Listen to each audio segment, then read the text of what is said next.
This is a new breed of predator, belonging to the same clan as the traditional predators before us. So why did it kill the traditional predator? And why are there such significant differences in their height and appearance? Because there's a massive conspiracy behind all of this. As everyone knows, predators have long suffered from various physical limitations. For example, their critical weakness of only being able to see heat signatures. As a result, predators have roamed the universe for years, traveling to different planets to explore and capture powerful warriors. They then throw these warriors into their hunting grounds for the purpose of killing them, in order to filter out the strongest among them. From these strongest warriors, they extract superior genes to conduct genetic experiments and upgrade themselves. But conducting experiments requires test subjects. Traditional predators have become the guinea pigs. The effects of these experiments have made their bodies larger and more intimidating, with more ferocious appearances. However, their combat abilities have not significantly improved, making them unfinished super soldiers. And these 8 people are the lucky ones chosen by the predators this time. The story begins with a man suddenly waking up from his sleep, only to find himself plummeting toward the ground from thousands of meters in the air. He frantically tries to pull the cord of his parachute, but it won't open no matter what he does. Just when he thinks he's about to become a splattered mess on the ground, his luck changes, and the parachute automatically deploys. After a scream, he crashes heavily into a dense rainforest. The man's name is Royce, a mercenary who has undergone rigorous military training. He looks around, puzzled by the unfamiliar jungle as he's trying to make sense of the situation. Another person suddenly falls from the sky right behind him. It's a Mexican cartel member with 2 strapped to his chest. Clearly, he hasn't yet processed what just happened, and in his panic, he points his guns at Royce. As the 2 men face off tensely, another unlucky soul falls between them, hitting the ground and dying on impact. Both men silently thank their stars for not being the ones who ended up as a splattered mess. Suddenly, gunshots ring out from behind them, and the 2 quickly scramble to take cover. With his sharp analytical and observational skills, Royce quickly deduces that there's only one shooter. He swiftly maneuvers behind the enemy. At this moment, the shooter's gun jams, and he's too focused to notice anyone approaching. Royce presses his gun against the back of the shooter's head, telling him that they're not enemies. Otherwise, he'd already be dead. The man slowly turns around and asks Royce, "Then who is our enemy?" Royce doesn't answer, because he has no idea. The shooter's name is Nikolai, a soldier from the Russian Federal Security Service's counterterrorism unit. After a brief conversation, they realize that all 3 of them share the same last memory, seeing a flash of light before waking up in this strange place. As the 3 men ponder their situation, Royce spots a female sniper not far away. Her name is Isabel, a former soldier in the Israel Defense Forces. Isabel informs the group that she's been in jungles all over Earth, and for this season, the climate here is unusually hot. She also mentions that she saw numerous parachutes. Determined to find out who brought them here, the 4 of them plan to explore the jungle to uncover the truth. At that moment, a Japanese man suddenly emerges from behind them. His name is Hanzo, and he's a silent, stoic assassin. Hanzo is highly stealthy, having followed the group without anyone noticing. Soon, they encounter 2 men wrestling on the ground. The white man, Stans, is a wanted criminal. The black man,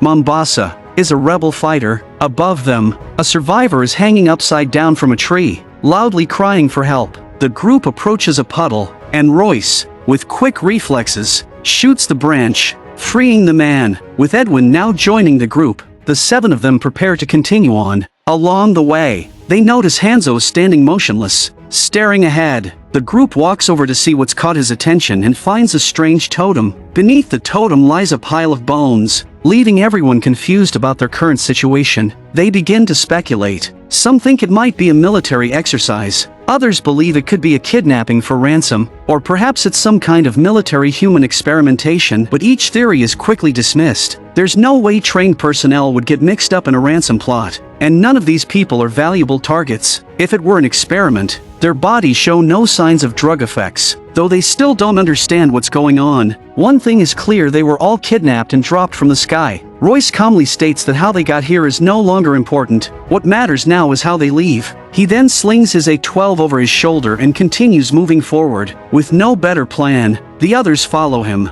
hoping to find a way out from a high vantage point. On the way, Nikolai spots a strange-looking plant and reaches out to pluck it, but Edwin quickly stops him. Edwin pulls out a small knife, extracts some leaves from the flower, and warns Nikolai that the plant is highly poisonous. Even the slightest touch can cause full body paralysis, rendering someone immobile. Grateful for Edwin's help, Nikolai promises to protect him. As they proceed, Isabel suggests taking a break, but Royce, impatient, says he only wants to survive and get out of there. Isabel then calls out to Royce, showing him something unusual. She places a magnetic needle on a leaf floating in water, and they watch as the leaf spins continuously. Observant as ever, Royce combines this with the fact that the sun hasn't moved in the sky, deepening his suspicions. He concludes that everyone here has been carefully selected. At first glance, they all seem like battle-hardened warriors, but what's puzzling is that the frail Edwin doesn't quite fit in. Moreover, the magnetic field in this place is highly unstable. In short, everything here feels off. With that, Royce gets up and continues forward. The others follow, once again heading into the jungle in search of answers. Before long, a metal cage appears before them, having also been dropped from the sky. When they open it, they find it empty, except for some shed skin from an unknown creature. This indicates that whatever was inside has already escaped. This realization dawns on them they're not the only ones who have been chosen. They notice many other cages hanging from the trees around them. What they don't know is that the creatures from those cages are about to attack them. As they continue forward, Mombasa suddenly trips over a branch, triggering a series of dangerous traps on the ground. Log traps and countless hidden weapons come hurtling toward them, and they quickly scatter to avoid them. In the chaos, Isabel accidentally falls into a pit filled with spikes. If not for Royce's quick reflexes, Isabel might have been skewered like a porcupine. Fortunately, this group is made up of elite fighters, all agile and skilled, so they manage to evade the traps. Soon after, they discover a soldier's body not far away. It turns out the traps they triggered were set by this person before he died. Judging by the state of decomposition, he's been dead for about 3 weeks. From the scale of the traps, Royce deduces that they weren't meant for humans, but for something much larger. However, their enemy was clever, circumnavigating the traps and killing the soldier instead. As they prepare to leave, Mombasa catches a glimpse of a pair of eyes staring intently at them from a tree trunk, terrifying him. Isabel asks what he saw, but Mombasa, unsure of himself, says it was nothing. Unbeknownst to them, a creature hidden in the trees is watching them closely with infrared vision. Not long after, they finally reach the top of a mountain, and the sight before them shatters their understanding. This place isn't Earth at all. The sky isn't filled with blue skies and white clouds, but with strange, floating planets that don't belong to Earth. Now they have a preliminary answer. They've been exiled to an alien planet. But what's the purpose of all this? Survival and finding a way off this planet becomes the top priority for these 8 people. As they continue searching for an escape, something suddenly swoops overhead, prompting everyone to raise their weapons in alert. Stands, holding nothing but a small knife, starts loudly complaining that everyone else has a gun except him. His temper flares, and he immediately tries to snatch a weapon from Mombasa, who isn't about to give in. Just as they face off, a sudden roar echoes from nearby, putting them all on high alert. From the bushes, they see an unidentified creature sprinting toward them. Then, an alien beast covered in sharp, bony spikes charges at them with ferocious speed. Realizing they're under attack, the group opens fire, concentrating all their efforts on the creature. Though the beast has thick skin, it can't withstand such intense firepower and is ultimately blown to pieces. But the danger is far from over. More creatures emerge from the distance, charging toward them. Faced with these overwhelming numbers, Stands, armed with only a brush, panics and bolts. He's quickly tackled to the ground by one of the beasts. If it weren't for Mombasa's timely rescue, putting aside their differences, Stans would have likely met his end then and there. Under the heavy fire, most of the monsters are taken down. However, a few manage to break through, scattering the group. Weaponless, Edwin becomes the target of one of the creatures, which chases him relentlessly, scaring him out of his wits. Fortunately, Isabel hears his cries for help and takes down the pursuing beast with a well-aimed shot. But after saving Edwin, Isabel finds herself in the crosshairs of another monster. At this critical moment, her sniper rifle jams, failing her when she needs it most. As the creature draws closer, Isabel quickly switches to her handgun, but the bullets have little effect on the beast. Seeing the creature about to pounce, Isabel, in despair, prepares to shoot herself to avoid a painful death. But suddenly, the beast halts, as a strange whistle echoes from afar, followed by a frustrated roar from the creature as it retreats. The scattered team regroups once again. The group stares at the dead creature, Realizing it had been summoned back by the whistle, Royce immediately instructs everyone to reload their weapons. He finally understands why they were brought here. It seems this planet is a hunting ground, and they,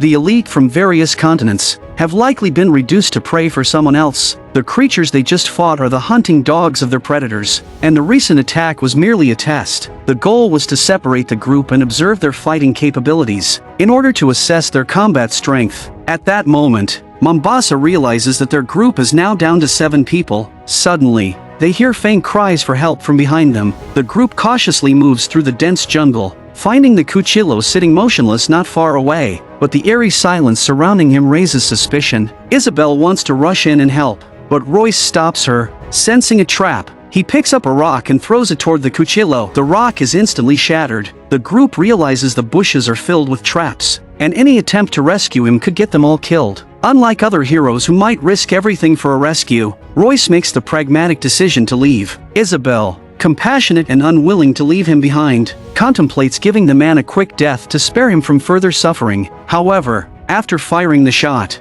the Cuchillo continues to cry for help. It turns out he was already dead, and the voice was actually being mimicked by a hidden predator. Not long after, Royce spots the creature's footprints on the ground. He deduces that the creatures were not only testing them but also using captured prey to set up traps. Anyone attempting to rescue a comrade would fall into a cycle of ambush and counter-ambush. But Royce knows that the true purpose of recalling the creatures was to bait them, to lure the prey into a trap. However, he doesn't share this insight with the group. Instead, he formulates a plan. The plan is to follow the alien creatures' tracks to find the camp of their hunters. Since they still don't know who their enemies are, if they don't take the initiative, they'll eventually be hunted down. Following the tracks, they eventually discover a terrifying camp. It resembles a slaughterhouse, with skinned creatures hanging everywhere, their bodies turned into dried meat. The corpses' heads have all been decapitated and drained of their brains. The ground is littered with bones, including the skulls of predators, though the group doesn't recognize them. Some skulls are even arranged like toys on a stone table, next to a still-burning campfire that crackles ominously. As they cautiously venture deeper into the camp, they stumble upon a shocking sight, a traditional predator, bound and still alive. It looks as though it was captured not long ago. None of them have ever seen such a creature before, except for Isabel, who looks both terrified and contemplative. She's been to most of the jungles on Earth and knows that predators hunted special forces on Earth many years ago. At that moment, Royce quietly slipped away from the group. Sensing danger, Isabel suggested that everyone leave quickly. It was then that Edwin noticed Royce had disappeared without anyone realizing it. As they looked around, Mombasa was suddenly attacked without warning. Several spears pierced through his chest, lifting him off the ground. Royce then jumped out from the side and unleashed a barrage of gunfire around Mombasa. It turns out Royce had led the group there with the intention of using them as bait to lure the creatures out. Just then, Royce spotted 2 glowing-eyed, invisible creatures and shouted for his companions to run. Everyone was terrified and immediately started retreating,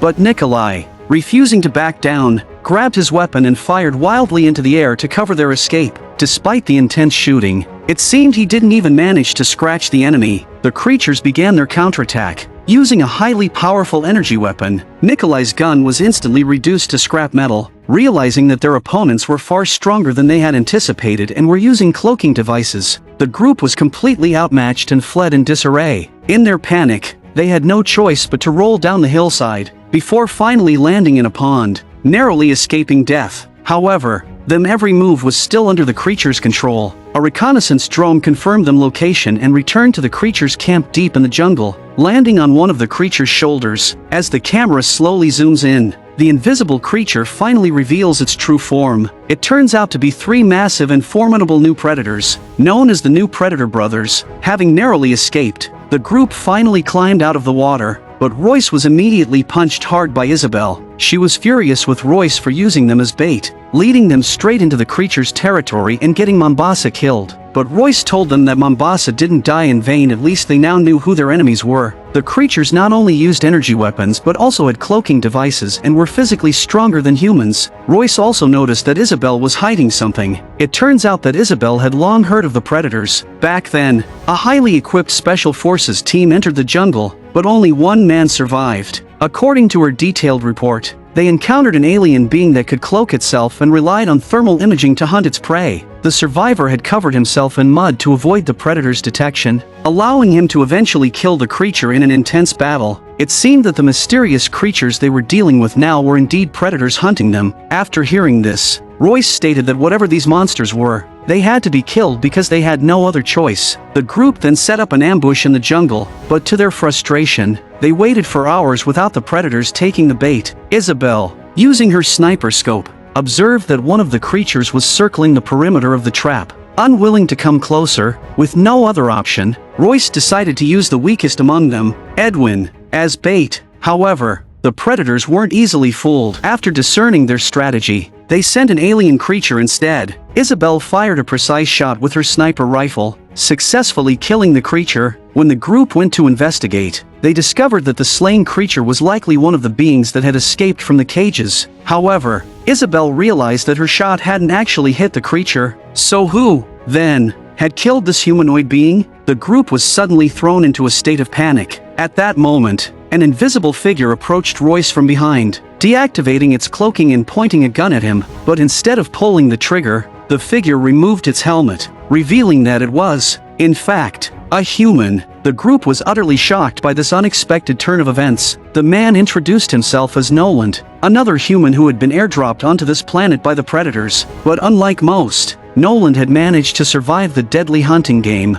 Nolan told them to stay quiet and follow him if they wanted to live. He then led them to his hiding place, which turned out to be a derelict alien spacecraft. With Nolan leading the way, the group cautiously entered the ship. After crawling through a long tunnel, they arrived in a dilapidated cabin. Though the ship was no longer capable of flight, its power system was still functional. Once they were settled, Nolan began to explain that this planet was indeed a hunting ground, and he had survived here for 10 seasons. Each season, new humans were dropped onto the planet, but none had survived. Nolan had even killed 3 predators, and the cloaking device he had stolen from them convinced the group that he wasn't lying. Nolan further explained that the predators were undergoing an upgrade. The captured predator they saw in the camp was from the traditional breed. The 3 predators hunting them now were part of the upgraded species. They looked similar but had different levels of strength, like the difference between wolves and dogs. At the end of each season, the predators would update their gear and tactics based on the results of their hunts. Sometimes they grew taller and stronger,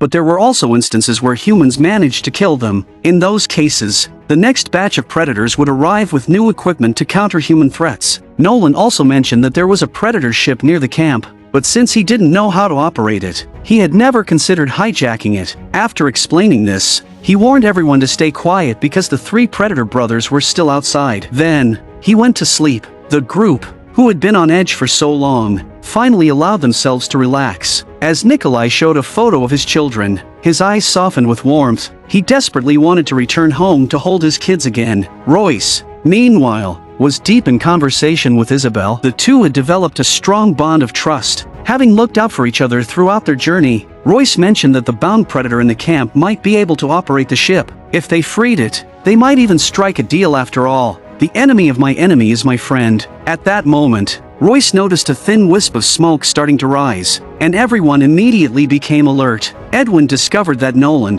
who was supposed to be asleep, was missing, and the smoke was coming from outside Nolan's doing. It turned out that Nolan intended to smoke them out and take their equipment for himself. Years of isolation and despair had driven him mad, causing him to develop a split personality. The room was surrounded by thick steel walls, leaving no way to escape. They would soon suffocate to death. In a moment of desperation, Royce had an idea. He fired a shot at the ship's hull, intending to make noise to reveal their location and lure the predators inside. The noise quickly caught the attention of the predators, who, being highly sensitive to heat sources, immediately locked onto their position. Realizing the location was compromised, Nolan tried to flee. However, before he could escape through the tunnel, he ran directly into an approaching predator and was instantly killed. After killing Nolan, the predator thoughtfully kicked open the door for the group. Surprisingly, the predator didn't charge in to slaughter them. It seemed to be toying with them, giving them a brief chance to escape. With no further commotion, the group hurriedly fled, searching for an exit. The corridors were incredibly complex, and in a moment of distraction, Edwin got separated and ended up in a different passage. Panicked and desperate, Edwin screamed for help in the dimly lit tunnel. The others heard his cries but knew they couldn't afford to waste time, so they left him behind and pressed on. However, Edwin's screams also attracted a predator. In his despair, Edwin lit his last flare and threw it at the cloaked predator. The flare revealed the predator, who began advancing on Edwin step by step. In this critical moment, Nikolai returned and fired a few shots at the predator before grabbing Edwin and running, but just as they were about to exit the tunnel, Nikolai was severely wounded by a blast from the predator behind them. Edwin started to approach Nikolai but then saw the predator, now uncloaked, closing in. Without a moment's hesitation, Edwin turned and fled. The predator walked over, extending its blade and plunging it into Nikolai's chest, lifting him high with one hand. Knowing he was doomed, Nikolai suddenly pulled out 2 grenades, choosing to go down with the predator. As the explosion erupted in a flash of fire, the rest of the group managed to escape. After seeing that they had killed one of the predators, Stans became overly excited, taunting their enemies recklessly, only to be struck down by a laser blast the next second. Then, the leader of the predator trio, known as the Berserker Predator, deactivated his cloaking and appeared before them, locking his targeting laser onto Royce's forehead. Just as it seemed Royce was about to be shot, a severely injured Stans suddenly jumped onto the Berserker Predator's back. It turns out that Stans had donned the Predator armor he had stolen from Nolan, which had allowed him to survive the earlier attack. Stans fiercely swung his knife, buying time for the others to escape. It was unexpected that a death row inmate could be so selfless. The Berserker Predator, enraged, threw him to the ground and violently ripped out his spine and skull in one swift motion. At that moment, the Falconer Predator arrived, and Royce's escape route was quickly spotted by its keen eyes. The remaining group continued to run toward the direction of the ship that Nolan had mentioned, but as they ran, Hanzo suddenly stopped. He sensed that the predator was right behind them, and his strong sense of warrior honor made him refuse to flee. He decided to stand his ground, staying behind to delay the enemy and buy time for the others to escape. Drawing his katana, Hanzo fixed his gaze ahead, ready for a life-or-death duel with the predator. The predator, naturally inclined towards combat, immediately revealed itself and extended its wrist blades, eager to engage in a hand-to-hand fight. The wind gently rustled through the grass as the two warriors faced off, both embodying a martial spirit that transcended species. The predator, true to its traditional warrior ethos, chose not to use its laser weapons, opting instead for melee combat. In Hanzo, the predator found a worthy opponent. The battle was intense, with both sides exchanging powerful blows. In the end, Hanzo let out a fierce cry and executed a flying slash that successfully killed the Falconer Predator. However, Hanzo himself sustained a fatal wound, but he died with honor. As Royce, Isabel, and Edwin neared the camp, Edwin accidentally stepped into a trap set by the predators, injuring his leg in a bear trap. Royce, thinking logically, suggested leaving Edwin behind, as the enemy likely set the trap to slow them down. Edwin desperately pleaded with them not to abandon him, even pulling out Nikolai's photo of his children and lying, claiming they were his own, to evoke sympathy. This tactic worked. The kind-hearted Isabel couldn't bring herself to leave him, but Royce knew that taking Edwin along would only get them all killed. Despite Royce's protests, Isabel insisted on bringing Edwin with them. With no other choice, Royce turned and left on his own. Isabel, struggling, helped Edwin as they slowly made their way toward the camp. Royce, moving stealthily, soon arrived at the predator camp. His objective was clear: to seek an alliance with the captured traditional predator. Royce pulled out his machete and approached the predator. Speaking to it, the newly freed traditional predator immediately grabbed Royce by the throat, but Royce remained calm, knowing that the enemy of his enemy could be his friend. After assessing Royce, the predator released him. The traditional predator, now free, picked up its mask and put it on.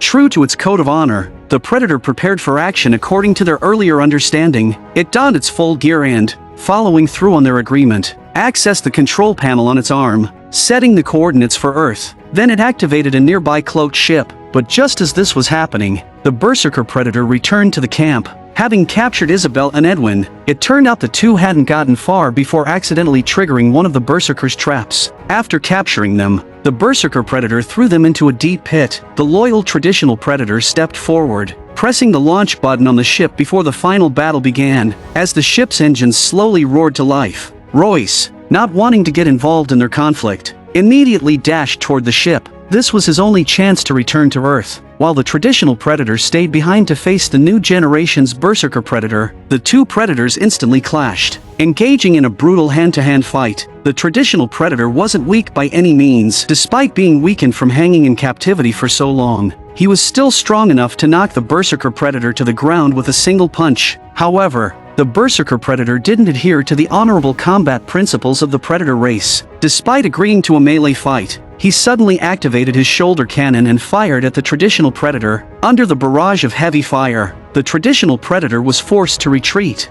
eventually being blasted under a fallen tree. He quickly activated his cloaking device. When the berserker predator came to inspect, he found no trace of his opponent. At that moment, the cloaked traditional predator launched a surprise attack from the side. But it wasn't enough to turn the tide of the battle. The berserker predator delivered several powerful headbutts, leaving the traditional predator dazed and ultimately defeated. The berserker then grabbed him by the throat, removing his own mask. The berserker predator's blood-red eyes glowed with a menacing, bloodthirsty light. He slowly raised the blade on his right arm and mercilessly decapitated the traditional predator. The bitter rivalry between the old and new predators ended in death. As Royce reached the ship, he thought about Isabel, who had looked out for him throughout their journey. He realized that up until now, he didn't even know her real name, but after a brief moment of hesitation, he decided to board the ship. Meanwhile, Isabel, trapped in the pit, heard the sound of the ship taking off and felt a deep sense of despair. The berserker predator noticed the ship ascending and,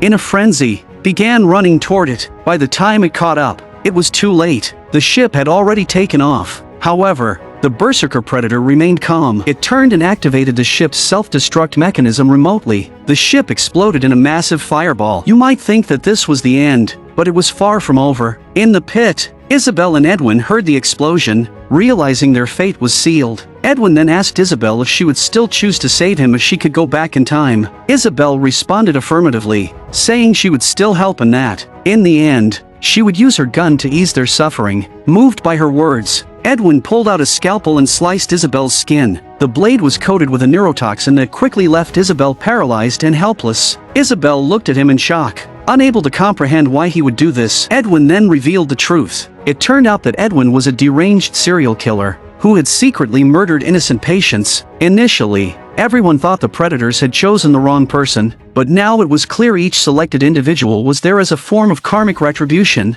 Edwin had never intended to return to Earth. He felt that only on this hunting planet, surrounded by monsters, did he feel normal. So, he wanted to join forces with the predators, serving as their hound. Just as he decided to finish off Isabel, Royce suddenly appeared. It turned out he hadn't boarded the ship because he was worried about Isabel. Seeing Royce, Edwin quickly put on a different face, pleading with him to save both of them. Royce pulled them both up, but Isabel, fully paralyzed by the neurotoxin, couldn't speak. Royce quietly told Isabel that he had suspected Edwin all along but knew she was too trusting and compassionate toward those around her. Edwin, attempting to repeat his tricks, was unaware that Royce was already prepared. Royce swiftly turned the tables, choking Edwin and stabbing him, killing him in the process. Royce then dragged Edwin's half-dead body back to the camp, imitating the berserker predator by using Edwin as bait. He spread fuel around the camp's perimeter. Not long after, the berserker predator returned to the camp. Using thermal imaging, it scanned the area and spotted Edwin lying on the ground. Detecting that the prey was still breathing, the berserker wasted no time,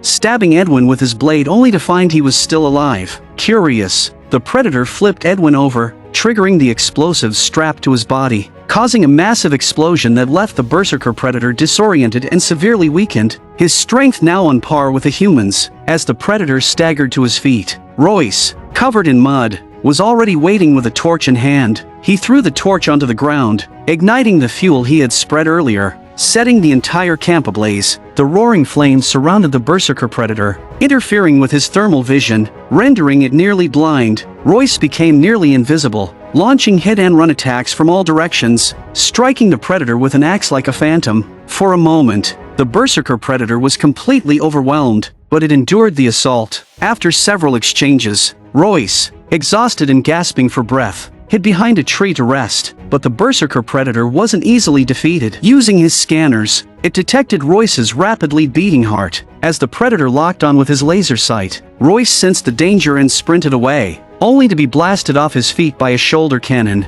leaving him defenseless. The berserker predator grabbed Royce and hurled him several meters away before confidently approaching him. It delivered a powerful kick, followed by a brutal combo of punches, leaving Royce battered and struggling. Nearby, Isabel, witnessing this, summoned all her strength to crawl toward the sniper rifle in front of her. Just as Royce was about to be decapitated, Isabel, with all her remaining strength, pulled the trigger, hitting the berserker predator in the side. The predator instantly felt his strength draining away, and in retaliation, it flung its blade like a throwing star, striking Isabel in the shoulder. Seeing this, Royce was consumed with rage. He picked up the axe from the ground and began hacking at the back of the berserker predator's head with all his might. Faced with a predator who could no longer defend itself, Royce unleashed a furious assault. In the predator's final moments, his eyes filled with unwillingness and rage, Royce delivered a final, powerful blow, decapitating the berserker predator. The alien hunter, who had tormented them for so long,